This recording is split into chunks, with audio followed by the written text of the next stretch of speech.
You're ready. Claudia, please take it away. All right. Well, I feel like I have the dream team here with Ginny, Jordan, and Philip as our room moderators and host. But as Philip said, my name's Claudia Meeks. I'm the 4-H Military Partnership Specialist here with Colorado State University. I've been in this role for about 2 years now.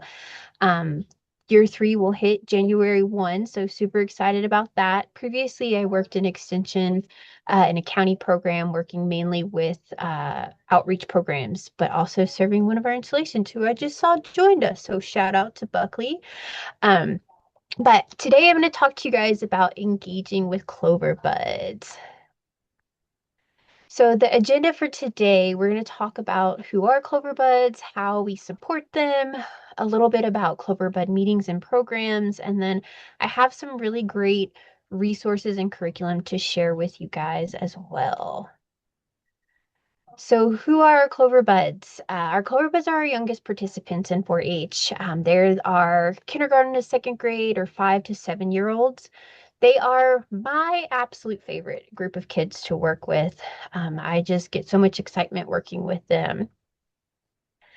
When we think of Cloverbuds, we think of them as being enthusiastic, curious, creative, robust, and resilient. And I think that those are such wonderful attributes of these youth, especially within our military programs.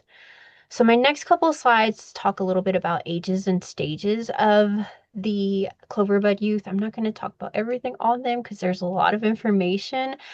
Um, but in working with them, it is important to kind of understand where they are developmentally.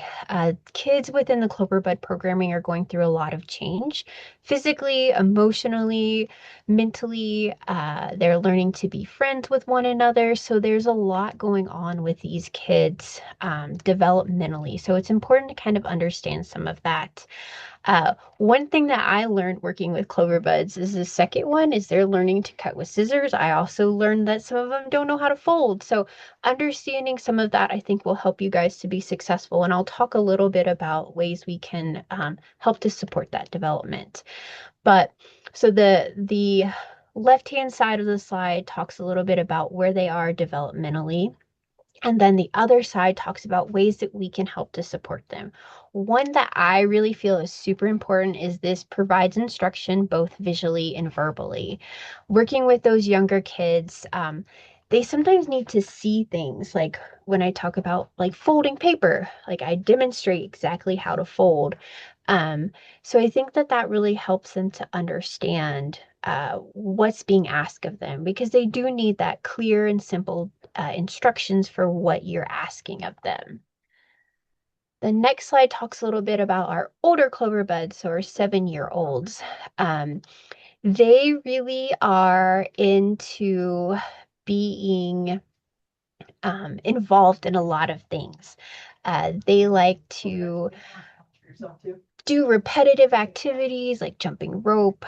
They do think about the future and other people. One thing that I do see a lot with our 7-year-olds is that sensitivity to personal criticism, I'm and they doing a do get upset training. easily.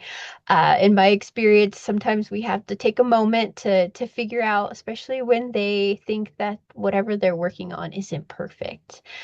Ways that we can help them is providing an encouragement in a non-competitive setting. With our Clover Buds, and I'll talk a little bit about that here in a minute, we don't really put them in competitive situations in 4-H. Like they don't necessarily participate in some of our contests in the same way that our older 4-H members do. They may do a demonstration, they may show off their stuffed cat, but they're not getting judged like they would in like a livestock competition or a public speaking competition. All right. So our goal as to working with Cloverbuds is to support them mentally, physically, socially, and emotionally. And the best way that we do that through 4-H, which this is ingrained in all 4-H things, is the experiential learning model. This has been the tried and true model that 4-H has used since I feel like the dawn of time of 4-H. And it's that do, reflect, apply. So what we do in 4-H is we have some type of experience. So with me, I do a lot of STEM stuff. So we're going to build a tinfoil raft to see how many floral stones it can support before it sinks. The kids are going to build their raft. We'll talk a little bit about designs of other boats and what works and what doesn't work. We get to share in the sense of the kids get to test out their raft, process, okay, what happened? Did my raft sink after 4 stones or did it hold 100 stones? Make some of those generalizations as to what I can do to make this better. Was my raft too small because nothing fit in it? Did I have a hole in it? And then they're able to apply those skills and try it all over again. So 4-H is all about learning by doing, and we do that so much, especially within that experiential learning model. Another model that we use in 4-H is our essential elements of positive youth development. This was something I utilized when I was getting my master's, and I really wanted to look at why 4-H kids join 4-H and why they stay in 4-H. And it's because of these four things. So belonging, independence, mastery, and generosity. So with Cloverbuds, this can look a little bit different compared to our traditional older members, so that third grade up. But really, I think the most important component of this, and this is why belonging is like the base of our um, Thrive model, it's the most important. If kids don't feel that they belong, they won't participate. I grew up with parents who allowed me to pursue many different outlets. I was in Girl Scouts and I didn't feel like I belonged, so I didn't stick with Girl Scouts. I had bad experience with an adult leader and just didn't feel like I was part of the group. And so Cloverbuds are looking for that same sense of belonging. They want to know that they're cared for by others and that they're part of whatever group that they're in. So to help to facilitate that, we try to plan activities that can connect them to their peers, connect them to older youth. I think that's a really important one as well because they look up to older kids. So if you have kids in your youth center that have a interest in teaching or working with the younger kids, you can utilize them as a peer educator. And then, of course, connecting with our adult staff. Other ways we can increase belonging in our programming is getting to know each Cloverbud, greeting them at meetings, asking them how they're doing, finding out what their interest or spark is. I know we talked a lot about that yesterday during our sessions. Incorporating group activities where they work together either as a team or a small group. And again, using teens as teachers, I think is a great way to make them feel part of a bigger community within our installations and in our programs. The next one is independent. So our Cloverbud kids usually aren't, they're not physically or mentally capable of being super independent. Mom and dad are helping them with a lot of things. But they can really start to learn life skills like decision making that can help them to become independent. I was a kid, I was a kid that was very shy, and it was very hard for me to gain independence. But because of 4-H, I really thrived in that area and was able to make decisions. So giving kids those opportunities to think and make decisions to help facilitate that, learning their spark and interest and then finding those activities that are kind of in that wheel well. So for instance, I did a nature slash animal camp with kids a couple years ago. And I had a bunch of kids that were super into Pokemon. And we were learning about different wildlife. And so we decided that we were going to kind of pivot and learn about how some of the Pokemon that these kids were into mimicked what real life wildlife were like. So the kids were able to learn about that. And then they made their own Pokemon at the end. And it was a lot of fun. But giving kids options for activities is always a great way to kind of introduce that decision-making process and allowing them to make decisions at groups. I know when I've done programming in after-school settings, I a lot about, hey, what do you guys want to do next week? Do you want to do, rockets or catapults, and allowing them to make those choices. All right, the next one is mastery. So Cloverbuds feel this when they feel that they are capable and successful. I think the most important piece of this is that when we plan activities for Cloverbuds, we don't want to require perfection. When I do my tinfoil boats, like we're just trying to see how many stones they can hold. Like there isn't like it has to match this model. So allowing them to explore those things to where they feel successful is really critical. I was a perfectionist as a kid, so it was very hard for me to cope when things didn't go the way I thought they should. So finding activities and programs that I could do that help to kind of help me to see, hey, it doesn't have to be perfect. And that's why I love arts and crafts, is because it doesn't have to be perfect. We go back to Bob Ross and happy accidents that happen when we're doing some of those art. Mastery is also about learning new motor skills and how to do something. These kids just really thrive in that environment about learning new things and learning to try different stuff. So it's not always about the quality of the finished product, but the skills that they gain throughout it. All right. And then finally is generosity. Um, Generosity really for these kids, they really feel that when they can connect with one another and be helpful. I was one of those kids, and I every time I'm at an installation, I see those kids because they're like, "Hey, can I help? Can I pass out supplies?" Those are great opportunities that you can provide those youth to help, to give back by allowing them to pass out spoons and forks and knives and whatever we want to do for our activity, allowing them to pass out paper to one another, helping to clean up. Like, I know sometimes cleanup is very hard for these kids, but making it a game, I used to be like, let's see how many of you guys can give me the first one that can give me 10 pieces of paper or trash off the floor. You'll get to be the line leader or something like that. But since Cloverbuds are just learning to have friendships, I think it's important that we teach them about sharing. That can be a difficult life skill for them to learn in a way, but I do think it's really important because they're at that age where, this may be some of their first time in kind of large social settings, so it can be hard. So they're developing those things. Another thing that we can do with these kids is to provide activities where they do things for others, like making cards or gifts. A lot of times in around Mother's Day, I'll have the kids make these tissue flower bouquets for the mother figure in their life. So there's different things like that you can bring because kids love to show off what they do. They love to make things for others. So Cloverbud programming.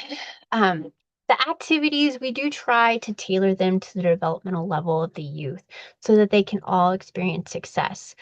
And this can look like a variety of things. I know some centers have the capability to maybe group our Cloverbuds in one area and another group of our older school age kids in another area so that you can focus a lot on working with those Cloverbuds. Some of our installations, we can't do that. So how do we find ways to kind of to facilitate that? So with me, I tend to bring a bunch of different activities, have a wide selection of it so I can ensure that those third grade and up kids are being successful, but also those Cloverbuds are doing things. And sometimes it is finding ways to work individually more with those Cloverbud kids to support them. Like with the raft making instance, I would maybe pull those kids aside and help them a little more with their boats than I would with the older kids. So when we think about Cloverbuds within the 4-H lens, they're really there to explore what 4-H is. They may not focus on a single project area. So, instead of doing maybe a garden club for just the Cloverbuds, what we can do is have like an explorer club, and we're going to learn about gardening one week. And then the next week we'll follow up with STEM and do all kinds of like engineering challenges. Allowing them to explore different areas really helps them not only to see different things, but also helps them to find their spark or their interest.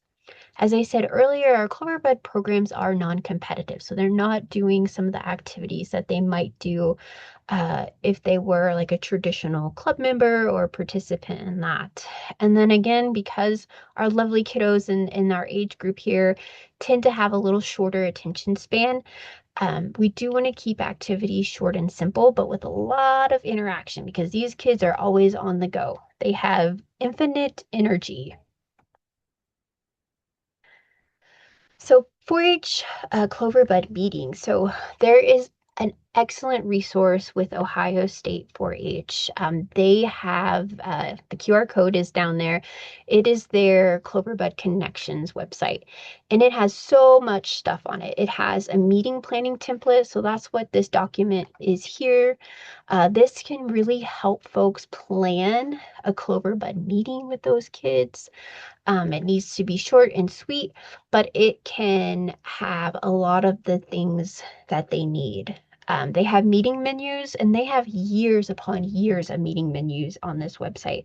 So the meeting menus basically are broke down by like I don't know how many there are in each one, but there might be like 6 to 10. And it has like this document, so it has that planning template. Then it goes into a variety of different activities, and they're all the activities follow some type of theme. Like there were ones that were about animals, outdoors. There's like all kind like there are years of these out there. So it is a great resource to use. They have some activity guides, click and do activities, and then they also have their volunteer guide that you can find on their website. So with the meetings, we do our Pledge of Allegiance and the 4-H Pledge. They have a really awesome in that Ohio State Connection, Cloverbud Connections resource page. They have this pledge activity. It helps the kids to learn the 4-H pledge because it's hard. I always use a little stuffy animal to teach them like the head, heart, hands, and health with. But they have a little 4-H flag that they can decorate. So it has a ton of great stuff, and it really helps these kids to kind of learn a little bit about how 4-H club meetings work. Again, the learning program is short and sweet, and there are a ton of resources that we're going to talk about right now that you can use for your learning programs. All right, so I went on a rampage looking for all things Cloverbuds this past week, and I've done a training like this with a few of my installations that I work with, but there's a lot out there, and this isn't even scratching the surface of all the things. But on Shop 4-H, we have a number of curriculum. That big book of 4-H Cloverbud activities honestly is a big book of 4-H Cloverbud activities, and I'll talk a little bit more about that here in a minute. But all of these on the left-hand side are resources that can be found on Shop 4-H. Up along the top to the right, we have our Discover 4-H Cloverbud program, which is the Utah State curriculum. I know a lot of people have used this. It's free, it's available, you can download it. I'll talk a little bit more about it here in a minute. And then I have a couple more curriculum that I found. Like there's the Making Food for Me curriculum that's from Nebraska, and there's links to where you can find those. Minnesota has a ton of great resources. They have a whole resource curriculum library. They have this I Can Engineer curriculum, and then they have more individual activities all within that Cloverbud age group. Mississippi State is another one that I found at, I think it was this past year at the Volunteer Symposium. We talked about their 4-H Lego curriculum, and it's for Cloverbud age kids, where they get to work with Legos to build different things. So it's super fun. And then, of course, Clover by 4-H, we talked a little bit about that. If you attended that session, they have a number of Cloverbud activities that you guys can use there as well.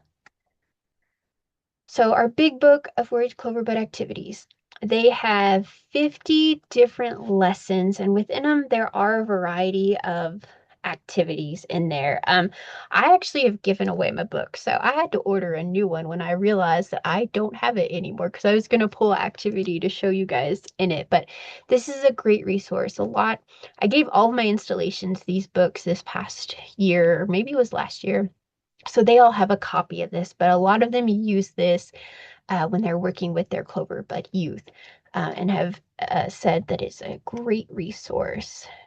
The Discover 4-H Cloverbud curriculum from Utah State. This is a link to it. Again, if you just Google Discover 4-H curriculum, it'll come up. But they have some really great lessons in each of these. Now, they have a ton more of this curriculum.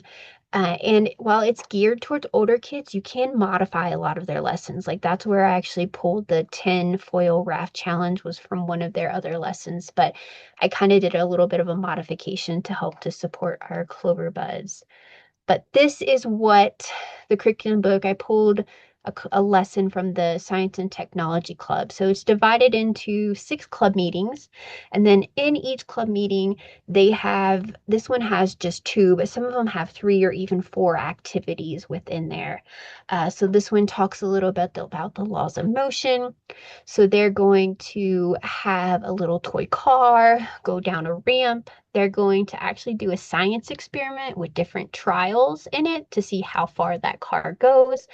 And then they'll build a straw balloon rocket as part of it as well. And I've actually built these rockets before with kiddos, and it's a lot of fun. So the other one we'll talk a little bit about is the Clover by 4-H.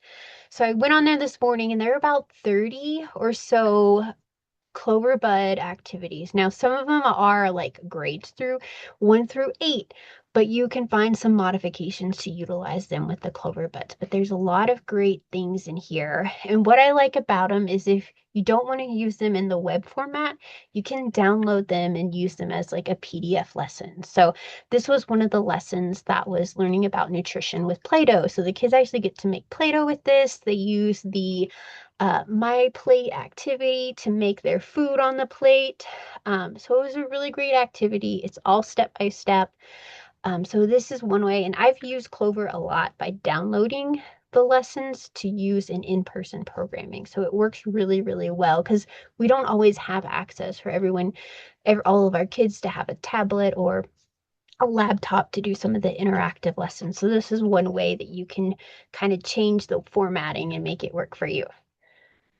Our last curriculum piece that we are going to talk about is Healthy Me.